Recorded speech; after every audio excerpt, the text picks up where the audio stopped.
দর্শক, আজকে আমাদের সাথে স্টুডিওতে উপস্থিত আছেন singer and music composer Tarik Mridha.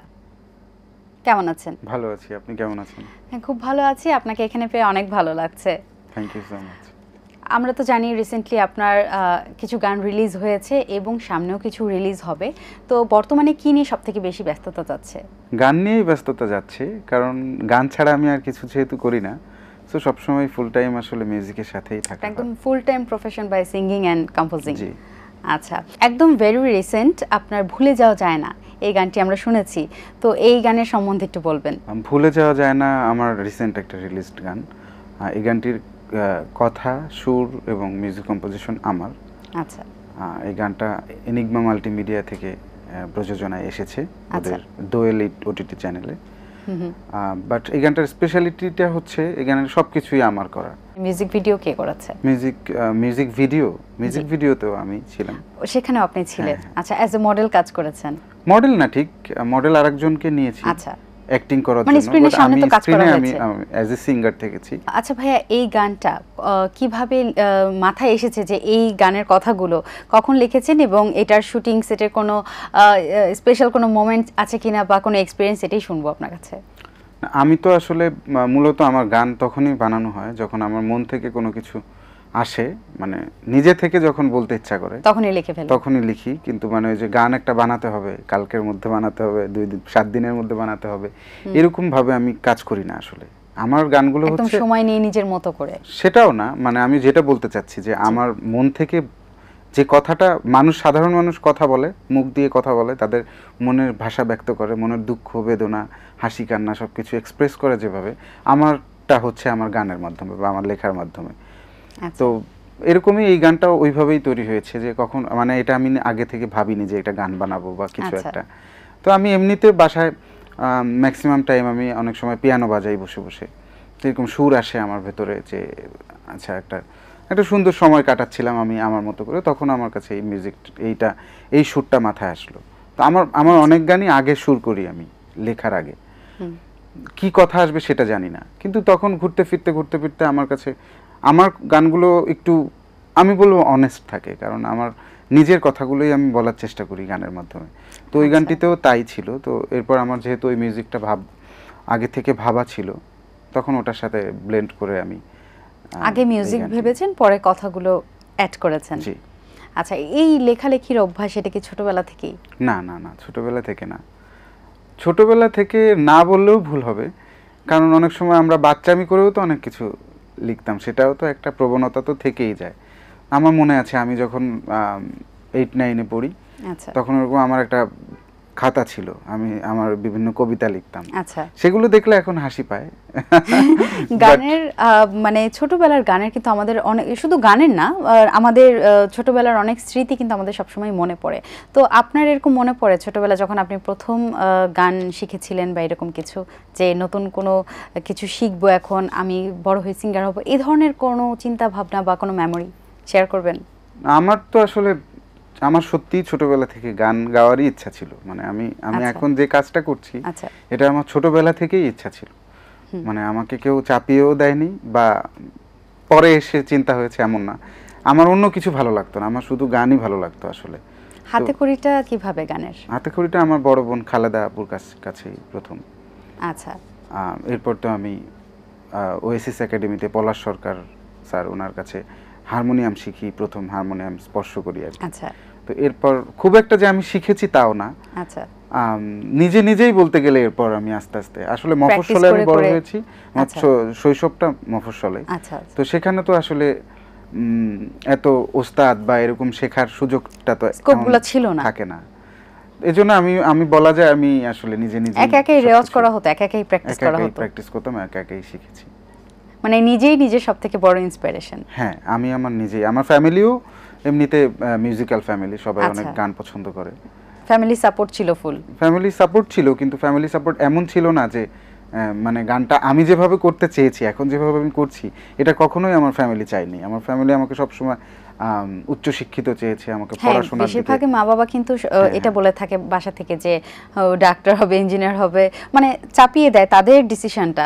আপনার উপর কি এরকম চাপিয়ে দিয়েছে? হ্যাঁ, আমার উপর এরকম চাপানোই ছিল। আমি এক প্রকার অনেক ডিসিপ্লিন লাইফ আমি মেইনটেইন মেনটেন করেছি, কিন্তু তার ভেতর থেকে আমি আমার ইচ্ছাটাকে মরতে দেইনি, যার কারণে একটা সময় তাদের ইচ্ছাও আমি পূরণ করেছি। আমি জাহাঙ্গীরনগর ইউনিভার্সিটি থেকে আচ্ছা গ্রাজুয়েশন পোস্ট গ্রাজুয়েশন কমপ্লিট করেছি। আচ্ছা, তো এরপরেও আমি অন্য কিছু করিনি, আমি শুধু পড়াশোনার মিউজিকটাই পাশাপাশি করেছি। শুধু এই গানটাই করে না, যাচ্ছেন?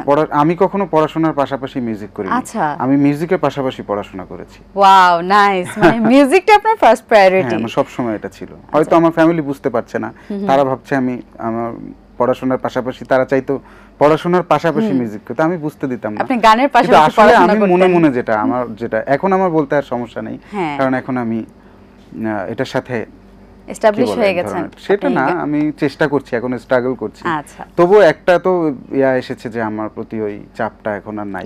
তবুও তো ইউনিভার্সিটিতে সবাই আপনাকে চিনে জানে, আপনার গান পাচ্ছে, এটাই তো সব থেকে বড় পাওয়া। ছোটবেলায় সব থেকে প্রথম মানে কোন গানটা শেখা হয়েছিল বা গাওয়া হয়েছিল, মনে আছে কি? ছোটবেলায় আমি প্রথম যে গান শিখেছিলাম ওখানে আমাদের শিল্পকলা একাডেমিতে, পদ্মার ঢেউরে, একটা নজরুল সঙ্গীত। আচ্ছা, তখন কি নজরুল সঙ্গীত, রবীন্দ্রসঙ্গীত এগুলাই বেশি? হ্যাঁ, ছোটবেলায় আমি অবশ্য নজরুল সঙ্গীত গাইতাম বেশি। আচ্ছা, নজরুল সঙ্গীত। নজরুল সঙ্গীতটা আমার বেসিক ছিল। আচ্ছা, তারপর আস্তে আস্তে আসলে গানের ধারাটা পাল্টে গেল। যখন পড়াশোনা শুরু হলো, তখন আস্তে আস্তে অনেক কিছু, মানে মানুষ বড় হয়, আসলে তার বোধ পাল্টে যায়। তো আসলে দেখার দৃষ্টিভঙ্গি বেশি দেখেছি, কিন্তু আসলে মানে যুগের সাথে সাথে সবকিছুই কিন্তু বদলে যায়, এবং আপনার গানের চয়েসগুলো মনে হয় বিভিন্ন ট্র্যাকের দিকে সরে গেছে। সরে যেতে যেতে আসলে আমি কোনো এক ধরনের গানে আমি থাকতে চাইনি কখনোই। সো আমি আসলে সব ধরনের গানই এখন চেষ্টা করি, মানে আমার যখন যেটা ভালো লাগে এই আর কি, আমার এই স্বাধীনতাটাকে আমি উপভোগ করি। আচ্ছা, তো আপনার এরকম ভালো লাগার একটি গান যেটা এখন মনে পড়ছে, একটু শুনি না, শোনান। বন পোড়া যায় সবাই দেখে, আমার মনের আগুন কেউ না দেখে গো। বন পোড়া যায় সবাই দেখে, আমার মনের আগুন কেউ না দেখে গো। আমি সেই অনলে জৈলা পুইড়া রে, বন্ধের পিরিতে হই দেওয়ানা। ও নিঠুর বন্ধু, নিঠুর তোমার হিয়া, আমার সুখের ঘরে দুঃখের অনলকে দিল জ্বালায়া রে। ও নিঠুর বন্ধু, নিঠুর তোমার হিয়া। বাহ, চমৎকার। আচ্ছা, আপনি যে মিউজিক কম্পোজিং করেন সেগুলা কি ফোক গান বেসিস, মানে ওই বেসিসেই করেন নাকি সব ধরনের? না, সব ধরনেরই। আচ্ছা, বরং ফোক কম্পোজিশন তো খুব একটা করেছি বলে মনে হচ্ছে না। আচ্ছা, তো অন্যরকমই করা হয় আসলে। এটা কি মানে বাইরে থেকে রিকোয়েস্ট আসে যে আমাদের এই গানটা কম্পোজ করতে হবে, নাকি আপনি না, আমি বাইরের কাজ খুবই কম করি, মানে দুই একটা করেছি, বাট আমি আসলে আমার নিজের কাজটা করার জন্যই, এই জন্য আসলে আমি মিউজিক কম্পোজার পরিচয় দিতেও অতটা স্বাচ্ছন্দ্য বোধ করি না। আচ্ছা আচ্ছা। এখন তো সোশ্যাল মিডিয়ার যুগ, এখন বিভিন্ন জায়গায় ওটিটি প্ল্যাটফর্ম, নাটকে বিভিন্ন জায়গায় কিন্তু গান হচ্ছে এবং গানের চাহিদা প্রচুর পরিমাণে। তো এরকম বিভিন্ন জায়গায় কাজ করার কি ইচ্ছা আছে কিনা? না, কাজ করছি অলরেডি, ভালো ভালো কিছু কাজও করা হয়েছে। এই তো চলচ্চিত্রে কাজ করা হয়েছে? হ্যাঁ, মৃধা বনাম মৃধা সিনেমাতে আমি গিয়েছি। আচ্ছা, তারপর আব্বাস সিনেমাতে গিয়েছি, তারপর পায়েল সিনেমা সামনে আসছে। আচ্ছা, ছোট পর্দায় এবং বড় পর্দায় গানের পার্থক্য কি খুঁজে পান? আপনার এক্সপিরিয়েন্স কেমন এটাতে? না, ছোট পর্দা আর বড় পর্দার পার্থক্যটা হচ্ছে ফ্রেম। আসলে অ্যাক্টিং তো আসলে ছোট পর্দায়ও অ্যাক্টিং লাগে, জি, বড় পর্দায়ও একই অ্যাক্টিং লাগে। তা তো লাগে, বড় পর্দার ক্যানভাসটা বড় থাকে, যার কারণে ওই গানটার মানে আমরা একটা সিনেমাতে যখন একটা গান আসে, সেটা কিন্তু একটা ঘটনাক্রমে একটা সময় পরে যখন গানটা আসে, তখন মানুষ রিলেট করতে পারে, মানুষের অন্য অনুভূতি হয়।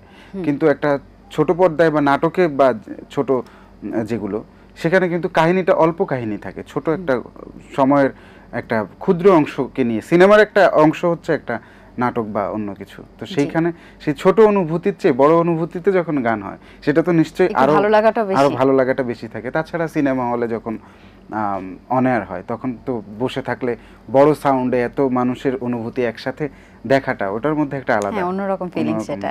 কিন্তু অডিও যখন করা হয় তখন কিন্তু নাটক বা সিনেমা এত কিছু মাথায় নিয়ে না, তখন কিন্তু শুধু সুর আর গান এটা নিয়ে কিন্তু করা হয়, তাই না? এটাও থাকে, আবার সিনেমার কাজ করতে গেলে ওই ঘটনার সাথে মানে ওই কাহিনীটা বর্ণনা করা হয় যে এরকম একটা সিকোয়েন্সে গানটা হবে। কিন্তু নাটকে কিন্তু ম্যাক্সিমাম গানগুলো ডিরেক্টর পয়েন্ট অফ ভিউ থেকে হয়, যার কারণে গানটা কোথায় বসবে বা কখন কি হবে এটা নিয়ে আগে থেকে সেটা রিলেট করে দিয়ে দেয়, আগে থেকে ভাবা থাকে না, যার কারণে ওটাকে অডিওটা ফোকাস থাকে। কিন্তু সিনেমা হলে সেখানে গাওয়ার সময়ও একটু সিনেমাতে তাহলে অডিওর সাথে সাথে যে ভিডিওগ্রাফিটা যাবে সেটাতেও ফোকাসটা থাকে। আর এখন তো সব গান আসলে লিপ সিঙ্ক থাকে না সিনেমাতেও। আপনার গাওয়া সিনেমার একটি গান এখন শুনতে চাই। আচ্ছা ঠিক আছে, আমি তাহলে আমার মৃধা বনাম মৃধা সিনেমাতে যে গানটি গিয়েছিলাম ওটা একটু শোনাই। জি, সাথে যাব। ওটা আমার লেখা আর আমার বন্ধু ইকে মজুমদার ইস্তি ওর সুর করা, ওর মিউজিক কম্পোজিশন করা। শুনবো। মুখোশ পরে বেঁচে থাকা, দূরত্ব জানে তা কি যে ব্যথা, দূরত্ব জানে তা কি যে ব্যথা, আয়না দেখি না যদি ধরা পড়ে যাই, তুমিও দেখো না যদি চিনে ফেলো তাই, কতটা বাসি ভালো জানা নাই জানা নাই, মুখোশ পরে বেঁচে থাকা, মুখোশ পরে বেঁচে থাকা। বাহ, চমৎকার একটি গান এবং চমৎকার গানের কথাগুলো। এটি কার লেখা ছিল? আমার লেখা ছিল। মানে একটা মানুষ এত গুণে গুণান্বিত কিভাবে হতে পারে যে এত সুন্দর কথা দিয়ে মিলিয়ে এই সিনেমাটার সাথে কিভাবে রিলেট করলেন? এই গানটা যখন আমরা প্রথম বানাই তখন আমরা সিনেমা ভেবে বানাচ্ছিলাম না, গানটা আমরা এমনিতেই আমি স্বভাবত যেভাবে গান বানাই, আচ্ছা, এই গানটা তৈরি হয়েছিল সেভাবেই।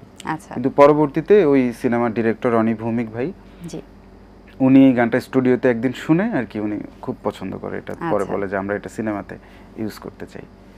কিন্তু এই গানটা এমন মানে সিনেমার এমন একটা পর্যায়ে, এমনিতে মৃধা বনাম মৃধা সিনেমা তো খুব আলোচিত একটা সিনেমা ছিল, মানে একটা বাবা ছেলের গল্প নিয়ে, এবং অনেক মানুষ কেঁদেছে এই সিনেমা যারা দেখেছে। তো সিনেমা হলে আমার এই গানটা এমন একটা মোমেন্টে হয় যে আমার আশেপাশে সব হাউমাউ করে কাঁদতেছে, মানে চোখ দিয়ে পানি পড়তেছে, শব্দ হচ্ছে, এগুলো শুনতেছিলাম, চোখের পানি ধরে রাখতে পারছি। হ্যাঁ, তো আমার সেই অনুভূতিটা আমার সারা জীবন মনে থাকবে। আর এই গানটা তো আমারও যে বললাম না, আমার মনে অনেক সময় অনেক কথা, আমরা তো আসলে মুখোশ পরেই বেঁচে থাকি, কিন্তু দূরত্বই জানে আসলে যে সেই মুখোশ পরার কি ব্যথা। আসলে আমরা তো অনেক সময় আমাদের ব্যক্তিত্ব বা বিভিন্ন কারণে আমাদেরকে ঢেকে রাখি, মনের সব কথা আমরা বলতে পারি না, বা অনেক কষ্টই থাকে আমরা ভেতরে লুকিয়ে রাখি, কিন্তু উপরে হাসি বা এক ধরনের মুখোশ পরে কিন্তু সবসময় আমরা বাঁচি। আমাদের প্রত্যেকটা মানুষের জীবনে কিন্তু অভিনয় করেই বাঁচতে হয়, আমরা সেটা কিন্তু সবাই কখনোই প্রকাশ করতে পারে না। এটা পৃথিবীর সব মানুষের যতই অনেস্ট বলুক নিজেকে, একটা না একটা মুখোশ প্রত্যেকটা মানুষেরই আছে। Very true. তো এই ব্যাপারটা আমি গানে লিখেছি। তো এই যে এত বছর ধরে আপনার কিন্তু প্রায় আমি যতটুকু জানি 7-8 বছর হয়ে গেছে ইন্ডাস্ট্রিতে, তো নিজেকে একটু আড়াল রেখেছেন। খুব বেশি অন্যান্য সিঙ্গাররা যেমন মিউজিক ভিডিও করছে, নিজেকে নিজের ইউটিউব চ্যানেল দিচ্ছে, সোশ্যাল মিডিয়াতে একদম মানে তারা একদম রেগুলার ক্যামেরার সামনে আসছে, বিভিন্ন চ্যানেলে যাচ্ছে, নিজেকে প্রমোট করছে, আপনি কিন্তু একটু নিজেকে আড়াল রাখছেন, এর কারণ কি? না, বিষয়টা হচ্ছে না, এমনি টেলিভিশন লাইভ বা যেটা রেগুলার করার টেলিভিশনে সেটা তো আমি করছি। আচ্ছা, কিন্তু ওই যে ব্যাপারটা আপনি বললেন এটা সত্যি, আমি আসলে অতটা বেশি এক্সট্রোভার্ট না, মানে ফেসবুক বা সোশ্যাল মিডিয়াতে। আচ্ছা, আমি আমার মতো করে চলি আর কি। কি হবে আসলে এটা দিয়ে? আমার কাছে মনে হয় আমাকে মানুষ খুঁজে নেবে, আমার যখন সময় হবে বা আমাকে মানুষ পছন্দ করবে তখন মানুষই আমাকে তাদের আর অনেক মানুষ তো আমাকে ভালোবাসে, জি, আরও মানুষ অবশ্যই। ভালোবাসবে, এতেই তো আমি খুশি। আমার অত বেশি চাওয়া নেই আসলে লাইফে। আমি আমার মিউজিকটাকে মন দিয়ে করতে চাই। আমি আমার অত ফোকাসড বা আমার ফেম পেতে হবে বা পপুলারিটি অনেক পেতে হবে, রাস্তায় বেরোলে সবাইকে আমাকে চিনতেই হবে, আমার এই ধরনের চিন্তা নেই। আমার মিউজিকটা আমি তো শিখছি এখনও, আমি তো এখনও পারি না ভালো করে। আর 6-7 বছর 7-8 বছর তো কিছুই না মিউজিকের জন্য। একজন বড় বড় আর্টিস্টের ক্যারিয়ার তো 70-80 বছরের সেলিব্রেট করে, 70 ইয়ার্স সেলিব্রেশন অফ ক্যারিয়ার। তো সেইখানে 7-8 বছর তো কিছুই না, আমার তো সারাটা জীবন পড়ে আছে আল্লাহ যদি আমাকে বাঁচিয়ে রাখে। সো আমি ততদিন শিখি, আরও ভালো করি, নতুন কিছু করি, বা যেটা হয়নি সেটা করি, কি হতে পারে আরও ভাবি, আরও চেষ্টা করছি, আরও এত ব্যস্ততা বা এত চাপ নিয়ে কি হবে জীবনে। না, খুব সুন্দর কিছু কথা বলেছেন। আসলে আপনার নিজের কাছে কি মনে হয় যে একজন নতুন সিঙ্গার হিসেবে ইন্ডাস্ট্রিতে এখন টিকে থাকতে হলে কি কি করা দরকার, বা কি কি রুলস রেগুলার মেনটেন করা দরকার, যে আমি একজন ভালো আদর্শ একজন সিঙ্গার হতে পারবো? আপনি আসলে এমন একটা কোশ্চেন করেছেন, দুইটা কথা হয়েছে। মানে জি। টিকে থাকতে হলে ডিসঅনেস্ট হতে হবে, আপনি প্রথমে যেটা বলছেন। কিন্তু আবার যখন আপনি বললেন আদর্শ সিঙ্গার হতে গেলে, তখন তো আপনাকে ডিসঅনেস্ট হওয়া যাবে না, তখন তো আপনাকে আড়ালে একটু থাকতে হবে, তখন তো আপনি টিকে থাকতে পারবেন না, আপনাকে সবাই টিকে থাকতে দেবে না। এটাই স্বাভাবিক, কারণ এমন নষ্ট প্রতিযোগিতাও আছে আসলে। তো সেগুলো দেখলে আমার কাছে মনে হয় যে ওই টিকে থাকার চেয়ে টিকে না থেকে আদর্শ সিঙ্গার হওয়া উচিত। এটা এখন যার যার ব্যক্তিগত ব্যাপার, আসলে সে আসলে কেমন কিভাবে সিঙ্গার নিজেকে হিসেবে মেনটেন করতে ভবিষ্যতে পারে। নিজেকে দেখতে চায়। কিন্তু একটা সত্য কথা, যেটা আপনি যদি অনেস্ট থাকেন, আপনাকে আল্লাহর তরফ থেকে আপনাকে টিকিয়ে রাখবে আল্লাহ। এই পৃথিবীর কারো শক্তি নাই যে আপনাকে টিকে থাকা থেকে দূরে রাখবে, আপনি যদি অনেস্ট থাকেন। কিন্তু আপনাকে সাময়িকভাবে যুদ্ধ করতে গেলে তো আপনাকে ডিসঅনেস্ট হওয়া ছাড়া কোনো উপায় নাই। ডিসঅনেস্ট তখন হবেন কখন আপনি আপনার মন থেকে একটা গান আসছে না, এই ধরনের ক্রিয়েটিভ ওয়ার্ক তো আসলে অনেস্টির জিনিস। এটা তো আপনার মনের সত্য কথা লিখতে হলে তো মনও সত্য। আমাদের যে বড় বড় মরমী কবি সাহিত্যিক যারা রয়েছেন, বা একদম একদম। তাই না, জি। তারা কিভাবে গান লিখতো? তারা ভাত খেতে পারতো না, তারা পেটে ভাত নাই, কিন্তু তারা যে লেখাগুলো আমরা এখন যে গাই, যে ফোক জি। গানগুলো, যে আমাদের পুরনো যেগুলো, লালন সাইজির গান, জি। শাহ আব্দুল করিমের গান, বা সীতালং ফকিরের গান, অনেক অনেক, তাই না, আছে না আমাদের জি। বড় বড় মহারথী যারা, জি। তারা কি খুব বেশি অবস্থা সম্পন্ন ছিল? তারা কি খুব বেশি ফোকাসড ছিল? তারা কি কখনো ফেমের পিছনে দৌড়েছে? দৌড়ায়নি। কিন্তু তাদেরকে আল্লাহ তাআলাই অটোমেটিক একটা সময় আমাদের কাছে পৌঁছে দিয়েছে। সো আমার মনে হয় যে অনেস্টি সবচেয়ে বড় জিনিস মিউজিক করতে আসলে, বা আমি যেহেতু মিউজিকের মানুষ, আমি মিউজিকের কথাটাই বলবো। জি। মিউজিক করতে গেলে সবচেয়ে বেশি জরুরি হচ্ছে অনেস্টি। জি, সব অনেক সুন্দর কিছু কথা বলেছেন। আসলে এই বাস্তবতা থেকে আসলে আমরা পিছিয়ে যেতে পারি না, আমাদের বাস্তবটাকে ফেস করতে হয়। তো সামনে আপনার কি কি ইচ্ছা আছে, মানে কোন ট্র্যাকে আগাবেন? ওই যে বললাম যে আমি এখন শিখছি, আর প্রতিদিনই ভাবি আমি কাল থেকে নতুন করে শুরু করব। আমার একটা প্রবণতা সব দিন থেকেছে, যার কারণে কিন্তু আমি যে বললাম আমি ছোটবেলায় শুধু নজরুল সঙ্গীত গাইতাম, সেই আমাকে ভাঙতে ভাঙতে ভাঙতে ভাঙতে আমি কত ধরনের গান গাচ্ছি। সো আমি আরও ভাঙবো ভবিষ্যতে, আমি যেটা কেউ ভাবতে পারেনি আমাকে দিয়ে আমি সেটা করে দেখাবো। সো এই একটা স্পৃহা আমার সবসময় আছে আমার ভেতরে, প্রতিদিন নতুন করে নিজেকে ভাঙার একটা, আমি অনেক কিছু পারি বা আমার শেষ, এটা আমি কখনো ভাবি না। আমি মনে করি যে আমার কালকে থেকে আবার আমি নতুন একটা নতুন শুরুটা, নতুন একটা শুরু। সো এটা করতে করতে একসময় আমার এই ক্ষুধাই হয়তো আমাকে অনেক ভালো কিছু করাবো বলে আমার বিশ্বাস, আমার স্রষ্টার প্রতি প্রচণ্ড বিশ্বাস যে আমি একদিন আমি ভালো কিছু করব। আপনার জন্য অনেক অনেক শুভকামনা রইল, যে আমরা চাই আপনি আপনার কাঙ্ক্ষিত লক্ষ্যে পৌঁছাতে পারেন, আপনার মনের সকল আশা পূরণ হোক। আপনি আপনার দর্শকদের উদ্দেশ্যে কি বলতে চান? এটিএন বাংলা দর্শকদের উদ্দেশ্যে কি বলবেন?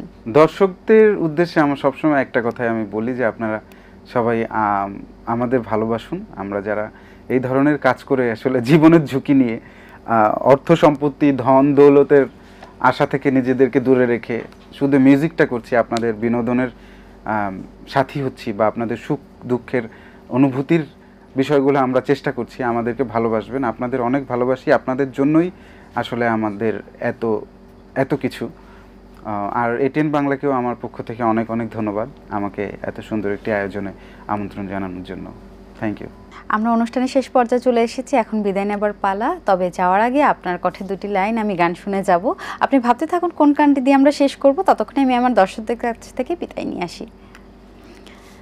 দর্শক, গল্প গানে আড্ডায় আমাদের অনুষ্ঠান আজকের মতো এই ছিল।